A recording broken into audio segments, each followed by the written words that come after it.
On the evening of March 22, 1976, a maintenance worker named Thomas Brennan was making his final rounds through the lower concourse of Union Station in Washington, D.C. It was a Monday night, just after 11 o'clock, and the vast Beaux-Arts terminal had emptied of the usual rush-hour crowds. Brennan had worked the night shift at Union Station for 7 years, and he knew the rhythms of the building when the last trains departed, where passengers tended to leave things behind, which corners accumulated the most debris. As he pushed his cleaning cart past a bank of wooden benches near Track 17, something caught his eye. A brown leather suitcase sat upright against the far end of a bench, its brass clasps glinting under the fluorescent lights. It wasn't unusual to find abandoned luggage in a train station. Most of the time it was junk, old clothes, broken items people didn't want to carry anymore. But this suitcase looked expensive, well made, new. Brennan walked over and examined it. No identification tag, no claim ticket, no obvious markings. He waited for several minutes, thinking someone might return for it. No one came. Following station protocol, he placed the suitcase on his cart and wheeled it to the lost and found office on the mezzanine level. What Thomas Brennan didn't know, what no one could have known at that moment, was that the suitcase he'd just collected contained materials that would expose one of the most extensive Soviet intelligence networks operating inside the United States during the Cold War. And within 48 hours, that discovery would trigger an investigation that would consume the FBI's counterintelligence division for the next 18 months. The lost and found office at Union Station opened at 6 o'clock the following morning, Tuesday, March 23rd. Margaret Chen, the station's lost property supervisor, arrived to find the brown leather suitcase sitting on the counter where Brennan had left it the night before, along with a handwritten note describing where and when it had been found. Chen had managed the lost and found for 11 years, and she followed a strict procedure. Log the item, assign it a case number, check for identification, and if valuable enough, attempt to contact the owner before placing it in storage. She pulled the suitcase toward her and tried the clasps. Locked. That wasn't uncommon. She retrieved the station's master key set, but none of the standard luggage keys fit. The suitcase would need to be forced open if no one claimed it within 30 days. Chen filled out the logbook entry with careful handwriting. Item number 7-176, brown leather suitcase, found near Track 17. Date recovered, March 22nd, 1976, approximately 11:15 post-meridium. She noted the condition. Excellent, appeared new, brass clasps, combination locks. No visible damage, no identification tags, no claim tickets. No unusual markings except for a small manufacturer's stamp on the bottom that read Hartman, New York. She placed the suitcase on a shelf in the storage room, alongside 2 umbrellas, a winter coat, and a cardboard box containing several paperback novels someone had left behind. Under normal circumstances, that would have been the end of it. The suitcase would sit in storage for 30 days, unclaimed, and then either be auctioned off or donated to charity, depending on its value. But these were not normal circumstances, and the suitcase would not remain in storage for 30 days. The following afternoon, Wednesday, March 24th, Chen received a phone call from Union Station security. A man had come to the lost and found desk asking about a brown leather suitcase. He claimed he'd left it on a bench 2 nights ago and had been searching for it frantically. He provided a detailed description. Brown leather, brass clasps, Hartman brand. Chen checked her log. The description matched perfectly. She told the man he could retrieve it if he could provide identification and describe the contents. There was a long pause on the other end of the line. Then the man said he would come by later that afternoon. He never showed up. By Thursday morning, March 25th, Chen was concerned enough to mention the incident to her supervisor. A man claims to have lost a suitcase, provides an accurate description, then disappears when asked to verify ownership. It was unusual. Her supervisor suggested contacting Union Station Police, who maintained a small substation office on the lower level. Chen made the call. An officer came by within the hour, examined the suitcase, and made a note of the situation. He said if the man returned, they wanted to know about it immediately. Chen agreed. The officer then asked if she had any objection to them opening the suitcase to verify its contents. Chen hesitated. It was against standard procedure to open locked luggage before the 30-day holding period expired, but given the circumstances, she gave her approval. The officer took the suitcase to the police substation. 20 minutes later, Chen received another call. The police had opened the suitcase, and what they'd found had prompted them to contact the Metropolitan Police Department's Detective Division. On the afternoon of March 24th, 2 days after the suitcase had been found, Special Agent Robert Kellerman of the FBI's Washington Field Office received a phone call that would redirect the course of his career. Kellerman was 38 years old, a 12-year veteran of the Bureau, and had spent the last 5 years working counterintelligence cases focused on Soviet activities in the capital. The call came from a contact at the Metropolitan Police Department, a detective named Vincent Marconi, who occasionally passed along information that might interest federal investigators.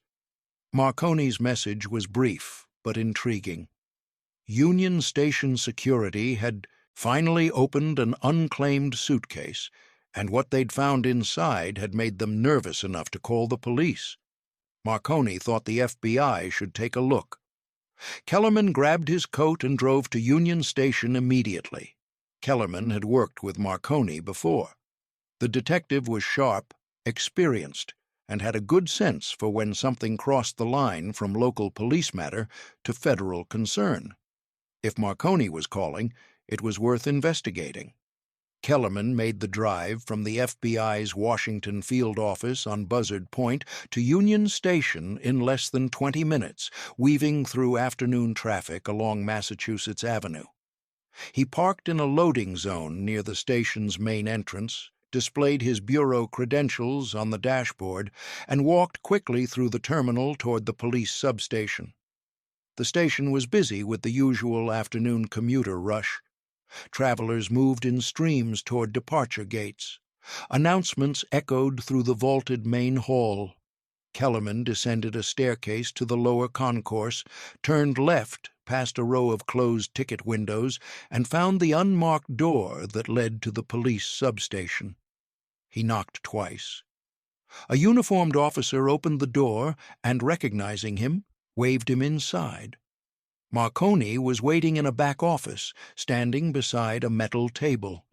The detective was 45 years old, with graying hair and a weathered face that reflected 22 years with Metro Police.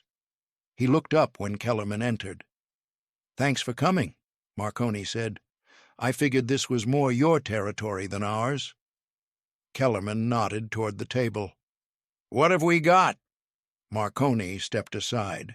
"Suitcase was found Monday night. Lost and found, held it for a couple of days. Wednesday afternoon, some guy calls asking about it, describes it perfectly, then vanishes when we ask him to come identify it. Station police forced it open this morning. Take a look." The suitcase sat on a metal table in a back office of the Union Station Police substation when Kellerman arrived at 4:15 that afternoon. A uniformed Metro officer stood guard outside the door, and inside Detective Marconi was waiting with a grim expression. The suitcase had been pried open, its brass clasps bent and broken. Marconi gestured toward the table without saying anything. Kellerman stepped forward and looked inside. What he saw made his pulse quicken. Stacked neatly inside the suitcase were materials that no ordinary traveler would carry. There were bundles of cash, He could see American $100 bills bound with paper bands. There were several small notebooks filled with handwritten notes in what appeared to be Russian. There were multiple forged identification documents, driver's licenses, social security cards, birth certificates, each with different names but the same photograph of a middle-aged man with dark hair and a thin mustache. Kellerman's mind immediately catalogued what he was seeing. This wasn't a simple case of stolen documents or a lone criminal with fake identification. The organization, the quality of the forgeries, the presence of cash alongside operational materials, these were hallmarks of professional intelligence work, Soviet intelligence work. He reached into his jacket pocket and pulled out a pair of latex gloves. Marconi handed him a pen, and Kellerman used it to carefully lift one of the notebooks. The handwriting was small, precise, methodical. The entries appeared to be coded or abbreviated, initials, numbers, occasional place names. He saw references to locations he recognized: DuPont Circle, Georgetown, Bethesda. He set the notebook down and examined the forged documents more closely. The driver's licenses appeared to be from 3 different states: Maryland, Virginia, and Pennsylvania.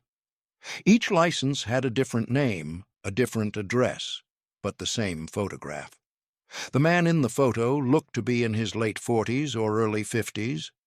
Dark hair, receding slightly, a thin mustache, narrow face. Unremarkable features, the kind of face that wouldn't stand out in a crowd. "Have you touched any of this?" Kellerman asked. Marconi shook his head. "Just opened the suitcase. Haven't handled the contents. Figured you'd want to process it properly." "Good thinking." Kellerman turned to the uniformed officer standing near the door. "I need to transport all of this to the FBI field office. Can you help me document chain of custody?" The officer nodded and retrieved a clipboard with official forms. Kellerman spent the next 15 minutes photographing the contents with a camera he kept in his car, documenting every item before it was moved. Each bundle of cash, each notebook, each forged document. He counted 9 notebooks in total, ranging in size from pocket-sized to standard composition books. The cash appeared to total several $1,000s, though he wouldn't have an exact count until it was processed at the field office. There were also several small items tucked into the suitcase's interior pockets: a roll of undeveloped film, 3 keys that didn't match any standard residential locks, and a folded piece of paper with a hand-drawn map showing an intersection of 2 streets labeled only as R and 16. Kellerman recognized the map immediately. R Street Northwest and 16th Street, an intersection in the DuPont Circle area of Washington. Someone had marked a specific location on the map with a small X and the notation TTF.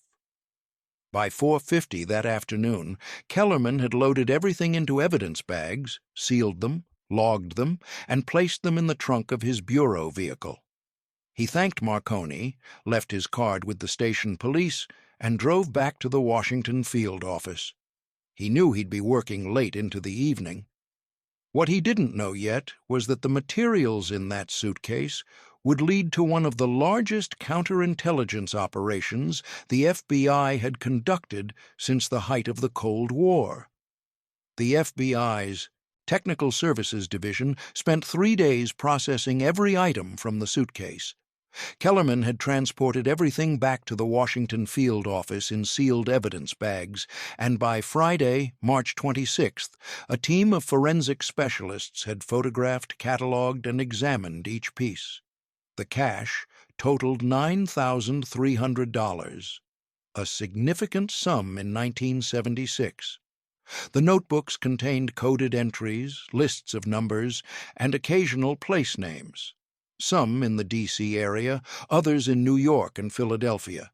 But it was the forged documents that provided the breakthrough. Each ID card, each license, each certificate had been handled, and the FBI's fingerprint analysts found multiple sets of prints. Most were smudged or partial, but one was clear.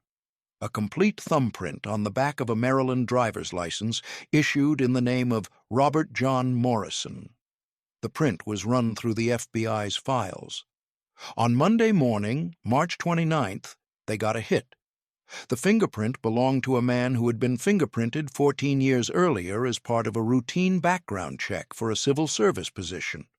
His name was not Robert Morrison. It was Walter Stephen Novak, and according to FBI records, he was a 51-year-old naturalized American citizen living in Silver Spring, Maryland. Kellerman received the news at 9:45 on Monday morning. He was in his office on the 4th floor of the Washington field office, reviewing translations of the notebook entries that the FBI's language specialists had been working on over the weekend. The entries were indeed in Russian, written in a mixture of coded abbreviations and plain text. They appeared to be operational logs, records of meetings, dead drop servicing, signal site checks, the kind of records a Soviet intelligence officer or agent might keep. A knock on his office door interrupted his reading. It was Sandra Moss, one of the senior fingerprint analysts from Technical Services. She was carrying a manila folder and wearing the expression of someone who'd just found something important.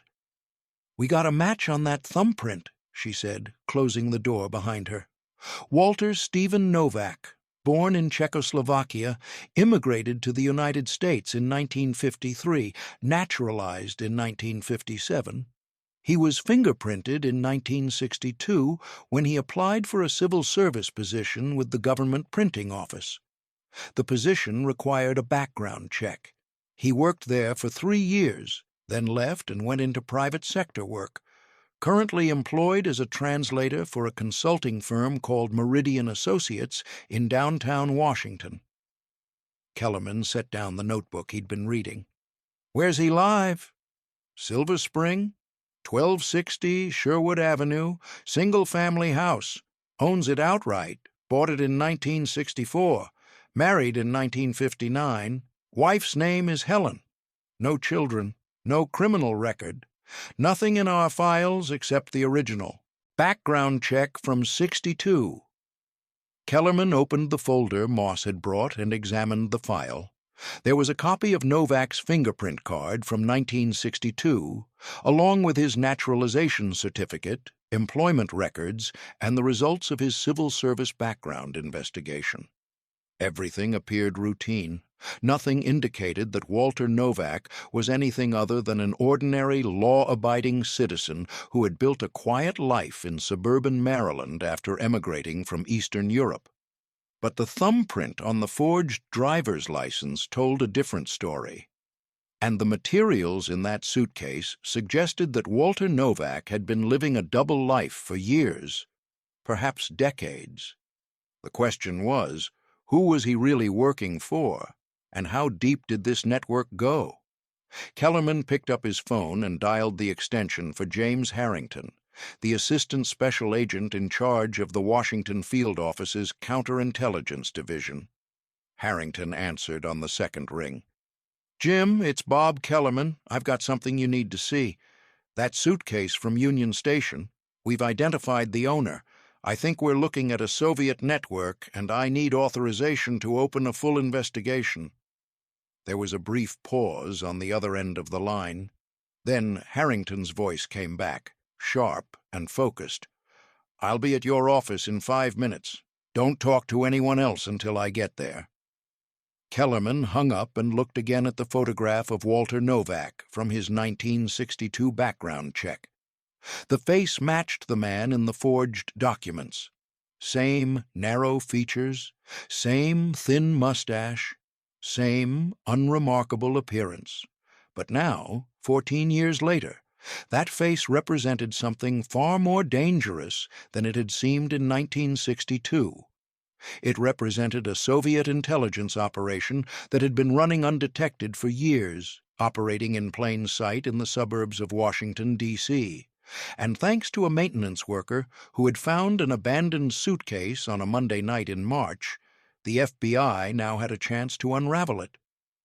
But when Kellerman pulled Novak's immigration file and background records, small inconsistencies began to emerge.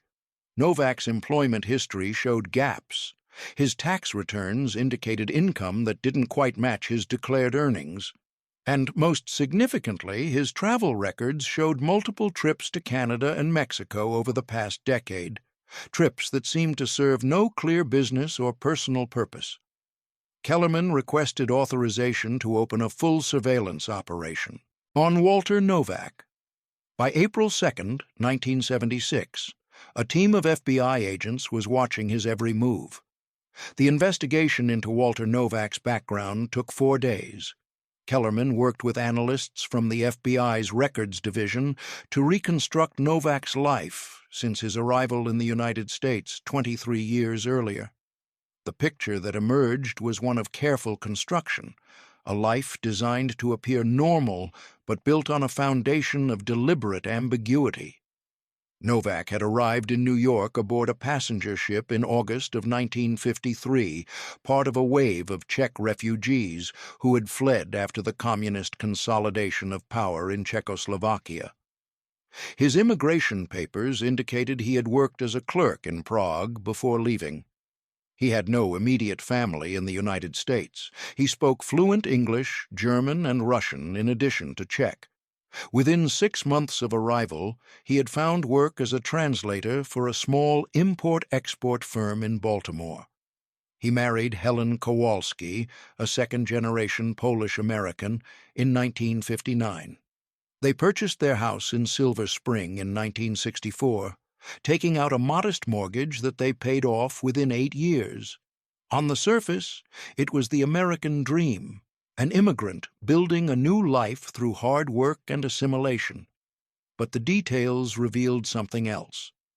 The import-export firm in Baltimore had gone out of business in 1961, and there was no clear record of Novak's employment for the following 18 months. His tax returns from 1962 showed minimal income. Yet during that same period, he and his wife had somehow continued to make their mortgage payments and maintain their standard of living.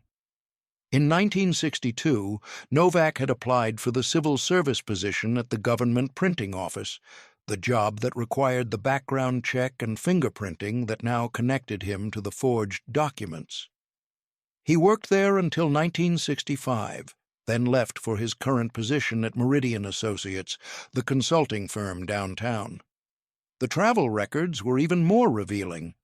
Between 1967 and 1976, Novak had made 11 trips to Montreal, 7 trips to Toronto, and 4 trips to Mexico City. Each trip lasted between 3 and 5 days. Each was documented with customs stamps and dated entry and exit records. But there was no apparent reason for the trips. Novak's employment didn't require international travel. He had no known family or friends in Canada or Mexico, and the timing of the trips showed a pattern. They occurred roughly every 3 to 6 months, with occasional longer gaps, suggesting scheduled meetings or operational requirements rather than personal visits. Kellerman presented his findings to Assistant Special Agent in Charge James Harrington on Wednesday, March 31st. Harrington reviewed the file, looked at the timeline of travel, examined the employment gaps, and made his decision quickly. This wasn't a case of document fraud or financial crime. This was a Soviet intelligence operation, and Walter Novak was almost certainly an illegal, a deep-cover agent living under a constructed identity, operating without diplomatic protection, embedded in American society for the long term. "I want full surveillance," Harrington said, "round the clock. I want to know everyone he meets, everywhere he goes, every piece of mail he receives. And I want it done invisibly. If he's operational, we don't want to spook him. We want to see the network." The surveillance operation was designated Case File WFOCI 76-43.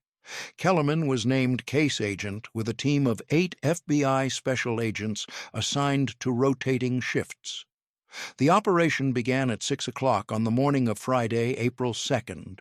By that time, Novak had no idea that the suitcase he'd lost 3 weeks earlier had been found, opened, and analyzed. He had no idea that his fingerprint had connected him to forged documents. And he had no idea that every move he made was now being documented, photographed, and recorded by the FBI. For 3 weeks, the FBI surveillance team followed Walter Novak through his daily routines. He drove to his office 5 days a week, ate lunch at the same deli, shopped at the same grocery store, and spent his evenings at home. Nothing unusual, nothing suspicious. But on the evening of April 23rd, Novak deviated from his pattern. At 6:45, he left his house carrying a brown paper shopping bag and drove not toward his usual routes, but north into Montgomery County. The surveillance team followed at a distance. Novak drove for 35 minutes, eventually parking near a public park in Rockville. He walked into the park carrying the shopping bag, followed a jogging trail for roughly 10 minutes, then stopped at a specific tree marked with white paint on its trunk. He placed the shopping bag at the base of the tree, looked around briefly, and walked back to his car. He was gone within minutes. The FBI agents watching knew exactly what they had just witnessed. A dead drop, one of the most classic techniques in Soviet espionage tradecraft. The surveillance team that night consisted of 4 agents working in 2 vehicles. They had followed Novak north on Georgia Avenue, then west on Vares Mill Road, maintaining enough distance to avoid detection while keeping him in sight. When Novak turned into the parking area near the park, a place called Rock Creek Regional Park, the lead surveillance vehicle continued past, while the second vehicle pulled into a shopping center lot across the street. 2 agents exited and followed Novak into the park on foot, staying far enough back to remain unseen in the early evening light. Special Agent David Reese was one of the foot surveillance agents that night. He later reported that Novak had walked with purpose, following the jogging trail as if he'd been there many times before. There was no hesitation, no checking of directions, no uncertainty. Novak knew exactly where he was going. The tree he approached was distinctive, a large oak with a forked trunk, located about 15 feet from the trail in a small clearing. Someone had marked the trunk with a band of white paint, at roughly chest height, visible from the trail but not so obvious as to draw attention from casual park-goers. Novak approached the tree, looked around for approximately 10 seconds, then bent down and placed the shopping bag against the base of the trunk, tucking it slightly behind some exposed roots. He stood, looked around once more, and walked back to the trail. The entire action took less than 30 seconds. He was back at his car within 10 minutes and driving south toward Silver Spring by 7:35. The FBI agents did not approach the tree immediately. They photographed it from a distance, noted its exact location, and radioed back to the command post that Kellerman had established at the Washington field office.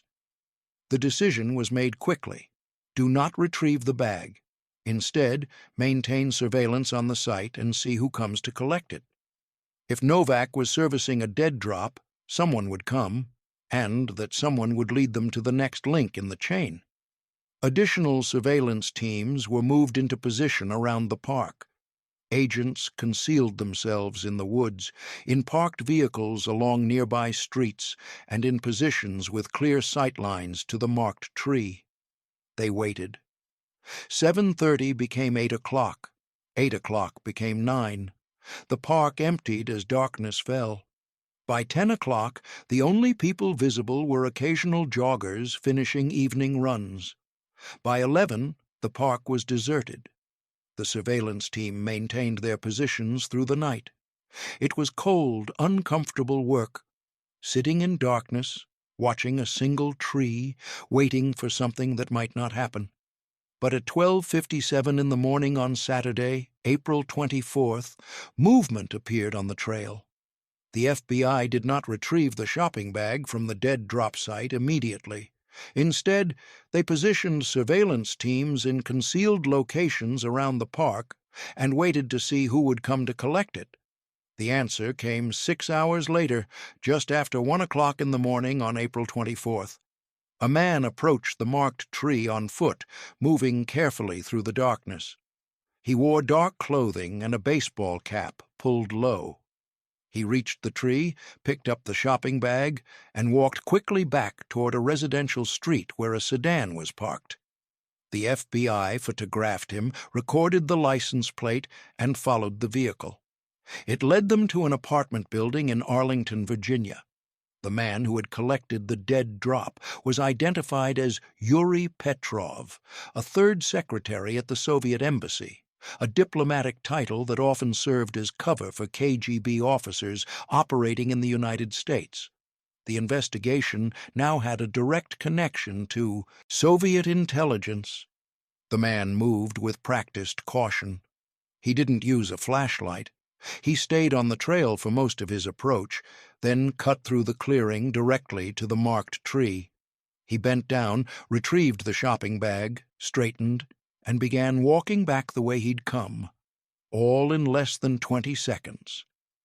The FBI surveillance team, equipped with night vision equipment and telephoto lenses, captured the entire sequence on film. Special Agent Reese, still positioned in the woods roughly 40 yards from the tree, watched as the man passed within 15 feet of his location. He could see the man's profile in the ambient light from distant street lamps. A round face, probably in his mid-30s, moving with the quiet efficiency of someone who had done this before. The man reached the trail and followed it north toward a residential area that bordered the park. An FBI surveillance vehicle, positioned on a street called Hurley Avenue, tracked his movement and watched as he approached a dark-colored sedan parked along the curb. The man opened the driver's door, placed the shopping bag on the passenger seat, and started the engine. The surveillance team waited until he had driven 2 blocks before beginning their follow. They tracked him east on Rockville Pike, then south on Connecticut Avenue, maintaining a loose tail that kept the vehicle in sight without drawing attention. The sedan crossed into the District of Columbia just before 2 o'clock in the morning, continued south through upper northwest Washington, then crossed the Potomac River into Virginia via the Theodore Roosevelt Bridge. At 2:28, the sedan pulled into the parking lot of a garden-style apartment complex on Wilson Boulevard in Arlington. The driver parked, took the shopping bag, and walked to a ground-floor unit. He unlocked the door and went inside. Lights came on briefly, then went off.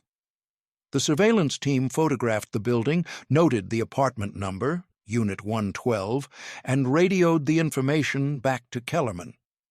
By 9 o'clock that morning, the FBI had run the license plate and identified the apartment's lessee. The car was registered to a Yuri Mikhailovich Petrov, a Soviet national living in Arlington. Cross-referencing with State Department records revealed that Petrov held diplomatic status as a third secretary at the Soviet embassy on 16th Street Northwest. He had been posted to Washington in 1974 and was listed as part of the embassy's consular section, a position that required minimal actual duties and was often used by Soviet intelligence services to provide cover for KGB and GRU officers operating under diplomatic protection. Kellerman reviewed Petrov's file that afternoon. The dossier was thin but consistent with what they'd observed. Petrov was 34 years old, married, no children. He had previously served at the Soviet embassy in Ottawa from 1971 to 1973. His official duties at the Washington embassy were vague: processing visa applications, handling consular paperwork, assisting Soviet citizens with administrative matters.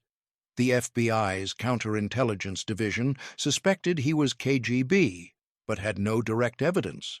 Now they had something better than evidence. They had observation. They had photographs.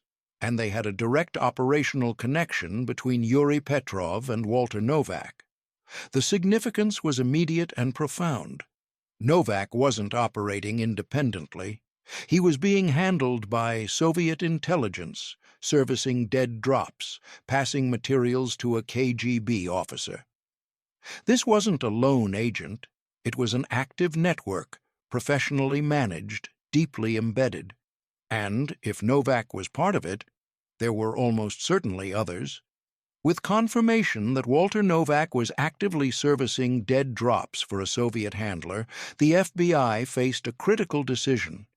They could arrest Novak immediately and shut down the operation, or they could continue surveillance in the hope of identifying other members of the network. Kellerman and his supervisors chose patience. Over the next 3 months, they traced Novak's contacts, monitored his communications, and identified 4 additional individuals who appeared to be part of the same operation. There was a Defense Department analyst who had access to classified budget documents. There was a researcher at a Washington think tank who specialized in nuclear policy. There was a secretary at the State Department who handled administrative cables, and there was a freelance journalist who covered intelligence matters for several newspapers. On the morning of July 14, 1976, the FBI moved simultaneously against all 5 individuals. Walter Novak was arrested at his home in Silver Spring at 6:30 in the morning. The others were taken into custody within the hour. The decision to continue surveillance, rather than make an immediate arrest, was not made lightly. Arresting Novak would close one case, but potentially leave the larger network intact. If there were other agents, other sources, other handlers involved, they would disappear the moment Novak was taken into custody. The Bureau wanted the entire structure. They wanted to understand how the network functioned, how it communicated, who else was involved. That meant watching and waiting. Even though every day Novak remained free was another day he could potentially compromise sensitive information. The extended surveillance operation lasted from late April through mid-July. During that time, the FBI monitored Novak's movements, photographed everyone he met, recorded his phone calls under a FISA warrant, and followed his contacts to see where they led. The picture that emerged was larger and more concerning than anyone had initially suspected. The first additional suspect was identified in early May. Novak had met with a man named Carl Jensen at a coffee shop on K Street Northwest on 3 separate occasions over a 2-week period. Jensen was 46 years old, an analyst with the Defense Department's Office of Program Analysis and Evaluation, a division that assessed military budgets and strategic planning. He had top-secret clearance and access to classified documents detailing defense spending allocations. The FBI opened a parallel investigation on Jensen, discovering that he had significant gambling debts and had recently made several large cash deposits to his bank account, deposits that didn't match his salary. The second suspect surfaced in late May. Catherine Brennan, a 38-year-old researcher at the Brookings Institution, had been observed meeting with Novak at the Library of Congress on May 28th. Brennan specialized in nuclear arms control policy and had written extensively on strategic weapons systems. She had no security clearance, but had access to sensitive policy discussions and unpublished research that would be valuable to Soviet analysts. FBI investigators discovered she had traveled to Toronto twice in the past year, the same city where Novak had made multiple unexplained trips. The third suspect was identified in mid-June. Dorothy Walsh was a 52-year-old administrative secretary at the State Department's Bureau of European Affairs. She processed cables, typed classified correspondence, and had access to diplomatic communications between Washington and American embassies across Europe. Walsh had been employed at State for 19 years and had passed multiple background investigations. But surveillance showed her meeting Novak at a park in Georgetown on June 16th, speaking briefly, then leaving separately. Further investigation revealed financial irregularities, cash payments she couldn't explain, expensive purchases inconsistent with her civil service salary. The fourth suspect was the most troubling. Michael Devereaux was a freelance journalist who covered intelligence and national security issues for several newspapers and magazines. He had developed sources throughout the intelligence community and had published articles that sometimes contained information the government preferred to keep quiet. Devereaux had been observed meeting with Novak on 3 occasions in June and early July. The FBI suspected he was being used to plant disinformation or to identify potential recruitment targets within the intelligence community, sources who spoke too freely, who might be vulnerable to Soviet approaches. By early July, the FBI had assembled comprehensive files on all 5 suspects. The evidence was strong. Pattern of contact, financial irregularities, access to sensitive information, connections to Novak, and through him to Yuri Petrov. Assistant Director Harrington made the decision to move. The arrests were scheduled for July 14th, chosen because it fell on a Wednesday, a workday when all suspects would be at their normal locations, making simultaneous apprehension easier to coordinate. The FBI assembled 5 separate arrest teams, each consisting of 4 agents and detailed operational plans. At 6:30 on the morning of July 14, 1976, Special Agent Kellerman led a team to Walter Novak's house in Silver Spring. They knocked on the door at exactly 6:30. Novak answered, still in his bathrobe. Kellerman identified himself and placed Novak under arrest for espionage. Novak said nothing. He didn't resist. He didn't ask questions. He simply looked at Kellerman with an expression of resignation, as if he had always known this moment would eventually come. At the same time, across the Washington metropolitan area, the other 4 suspects were taken into custody. Carl Jensen was arrested at his home in Alexandria. Catherine Brennan was arrested as she arrived at the Brookings Institution.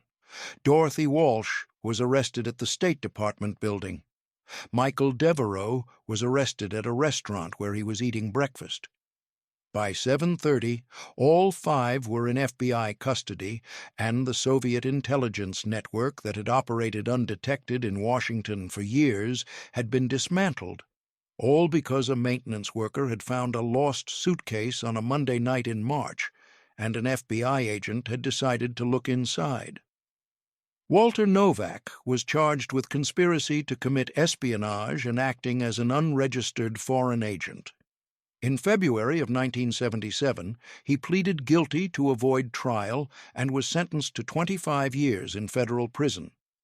He served 14 years before being released as part of a prisoner exchange with the Soviet Union in 1991, just months before the collapse of the USSR. Carl Jensen received 18 years for passing classified defense documents. Catherine Brennan was sentenced to 12 years for conspiracy. Dorothy Walsh received 15 years for transmitting diplomatic cables. Michael Devereaux, whose role was deemed less severe, received 8 years and was released in 1983.